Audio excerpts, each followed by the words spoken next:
একযোগে ইরান থেকে ছোড়া হয় 50টিরও বেশি ক্ষেপণাস্ত্র, যেগুলোর টার্গেট ছিল ইসরায়েলের বিভিন্ন অঞ্চল। জবাবে ইসরায়েল সক্রিয় করে তাদের প্রতিরক্ষার অন্যতম ভরসা আয়রন ডোম 3। কিন্তু দেখা যাচ্ছে এই সিস্টেম প্রত্যাশা মতো কাজ করতে পারছে না। বিভিন্ন সামরিক বিশ্লেষকরা বলছেন ইরান অত্যন্ত কৌশলীভাবে একযোগে বহু মিসাইল নিক্ষেপ করেছে। এতে রাডার সিস্টেম বিভ্রান্ত হয়ে পড়ে।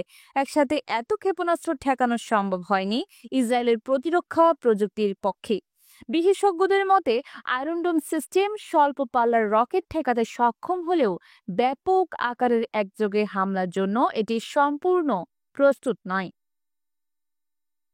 আর ইরানের এই হামলা ছিল একেবারেই ভিন্নধর্মী। তারা ব্যবহার করেছে ক্রুজ মিসাইল, ব্যালিস্টিক মিসাইল এবং এমনকি হাইপারসোনিক মিসাইল, যেগুলোকে রোধ করা অত্যন্ত কঠিন।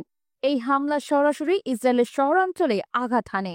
দোহা ইনস্টিটিউট ফর গ্র্যাজুয়েট স্টাডিজ এর গবেষক মহানাদ সেলুম বলেন, ইসরায়েলের অন্য প্রতিরক্ষা প্রযুক্তির মধ্যেও রয়েছে অ্যারো 1, অ্যারো 3 এবং ডেভিড স্লিং, যেগুলো বিভিন্ন উচ্চতা এবং দূরত্বে ক্ষেপণাস্ত্র মোকাবেলার জন্য তৈরি।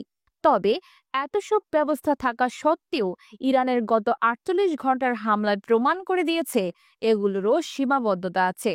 যদিও ইসরায়েলের আকাশ প্রতিরক্ষা ব্যবস্থা বিভিন্ন সময় কার্যকরী ভূমিকা রেখেছে, কিন্তু তা কখনোই অজেয় নয়। গত কয়েকদিনের ঘটনার মধ্য দিয়েই এটি আরও স্পষ্ট হয়েছে। ইসরায়েলের গর্বের প্রতীক আয়রন ডোম প্রকৃতপক্ষে এমন এক প্রযুক্তি যা শত্রুর ক্ষেপণাস্ত্রকে মাঝ আকাশেই ধ্বংস করার জন্য নির্মিত। ছোট বড় রকেট উভয়ই এতে ধ্বংস করা সম্ভব। তবে এবার ইরানের সুনির্দিষ্ট কৌশলের সামনে এটি কার্যত ব্যর্থ হয়েছে। ইসরায়েলিদের কাছে আয়রন ডোম শুধু একটি প্রতিরক্ষা ব্যবস্থা নয়, এটি তাদের আত্মবিশ্বাস ও গর্বের একটি প্রতীক। কিন্তু ইরানের এই পাল্টা জবাব সেটিকে বড় চ্যালেঞ্জের মুখে ফেলেছে। ইরানি মিসাইল আঘাত হানে তেল আবিবের কেন্দ্রস্থলে, যেখানে রয়েছে ইসরায়েলি প্রতিরক্ষা বাহিনীর হেডকোয়ার্টার সহ একাধিক গুরুত্বপূর্ণ সামরিক স্থাপনা। প্রকাশিত ভিডিও ফুটেজে দেখা যায় আয়রন ডোম রুখতে চেষ্টা করলেও অনেক মিসাইল অল্প সময়ে আঘাত হানে।